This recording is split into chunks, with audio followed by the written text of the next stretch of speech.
It's time to take 10 minutes for Torah with Rabbi Joel Finkelstein.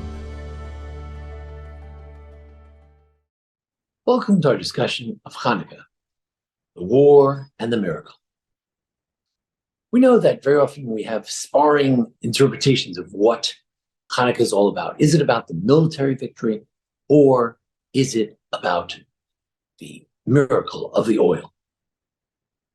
Comes my chutin, my son Asher's father-in-law, Rabbi Michael Rosenzweig of Yeshiva University, and he says, we're overdoing this dichotomy.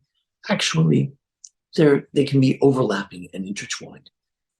The Kedushas Levi, for instance, the Rav Levi Tzchok Berditchev, says that the first day is for the military victory, and the next 7 days are the fact that the one jug of oil they found, which was not a miracle, lasted for 7 extra days, and that's the other 7 days. So actually, Chanukah integrates both the miracle of the oil and the military victory.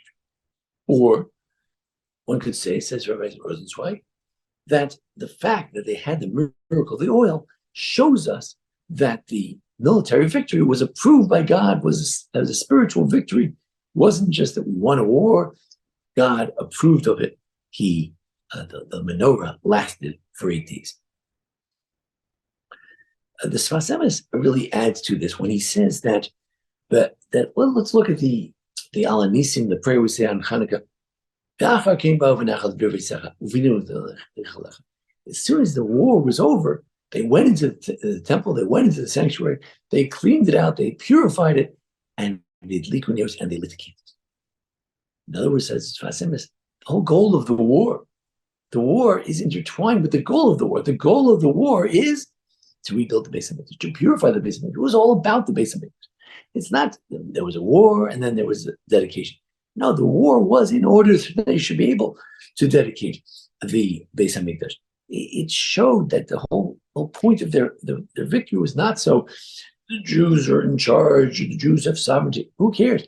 The goal was to stop them from persecuting us, that we would be able to observe Shabbos and Bris Milah and learn Torah. That was the goal, not so much just simply a military victory. When we talk about Chanukah, we often say that the purpose of Chanukah is Hodos Ul'Halal. It's found in the Gemara and Shabbos. It's found in the Rambam to some degree. It's found in our Al Nisim, and it's found in the Haner Salah, the prayer we say when we light the candles. These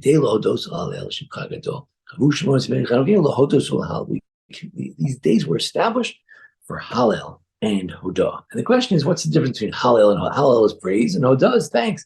Praise, thanks. It sounds like two sides of the same coin. What's the difference?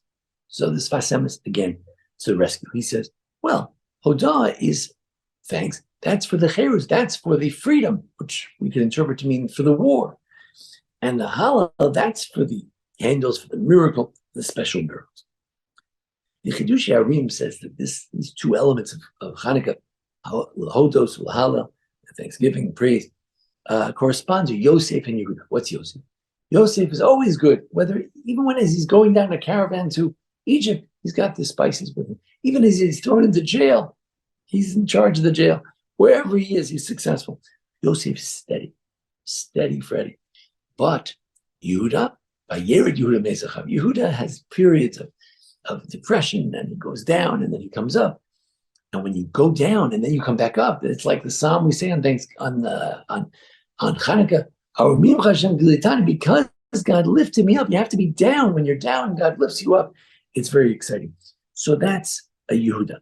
So the Hallel is for the fact that the Jews are chosen, and that's a constant thing. Like Yosef, it's constant. It's forever. But the Hodah, that's for something that comes out of nowhere. It's mavrik. It's all of a sudden there's a lightning bolt out of nowhere. Now, for instance, the miracle of the oil, and that was something you don't expect, and you give thanks because I can't believe it. You went down with the Greeks, and you came up with the military victory and with the oil. So thanks for being down and coming back up, even though you were down, even though you went down, and because you went down, you are more thankful.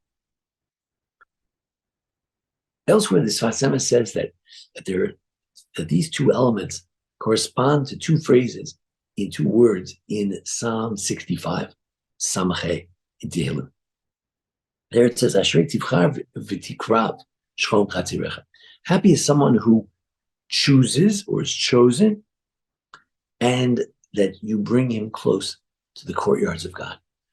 Yehuda Levi picks up on his famous poem that we read on Tisha B'Av. Happy is someone who's chosen. That's the Jewish people were chosen. That you can't take away. That's like Yosef, it's constant. And then tikra, and also come close. The idea that the Jews would never be completely lost and assimilated into Greek culture, we kind of know that to begin with, because the they're always trying to wipe us out 100%. And the river just see. But we know that God will never let anyone wipe us out completely. That's never going to happen, because that's our bechira, that's our chosen. But the question is, well, what about tikra? What about the second stage? What about coming close to God? That's the question.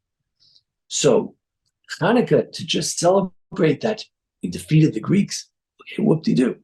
That's not the ultimate goal. The goal is not just to show that we're chosen and we're not going to be wiped out, but also tikra, that we come close to God. That's the question.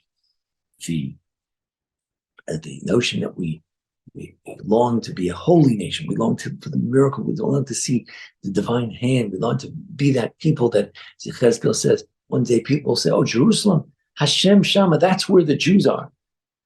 Right? People will say that the Am Hashem, that this is the nation of God. That's what we're longing for. We're looking forward to a day when a humane flows. We want to see miracles like the days of going out of Egypt. Looking forward to a time where that all flesh will see that God has spoken. Looking forward to a day that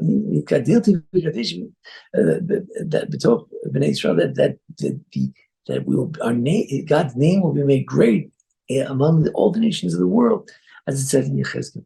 That's what we're looking forward to. We're not just looking forward to a military victory, but Hamas tried to wipe us out, and we're gonna survive, and we'll sit there and we'll be we'll be free in our nation, and no one will slaughter us.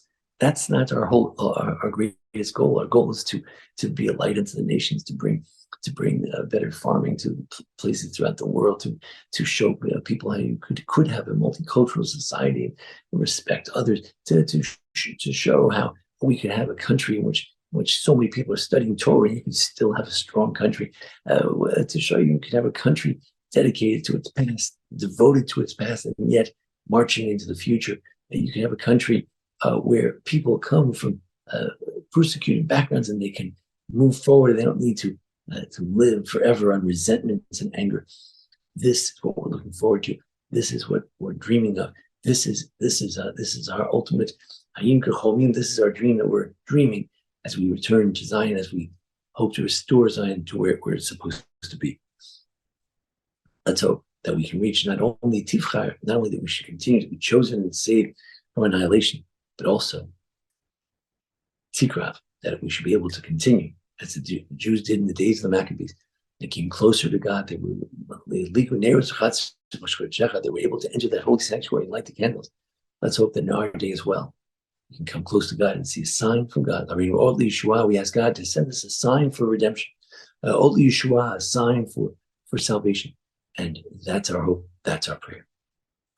We thank you for joining us here at the Brand Hirsch Congregation for our discussion of Chanukah. Join us each week for a discussion of Parsha on the holidays. Thanks to Jason Lefkowitz, our producer, and thanks to our generous sponsors, Joe, Jennifer, Roberts. Thank you. This has been 10 Minutes for Torah with Rabbi Joel Finkelstein.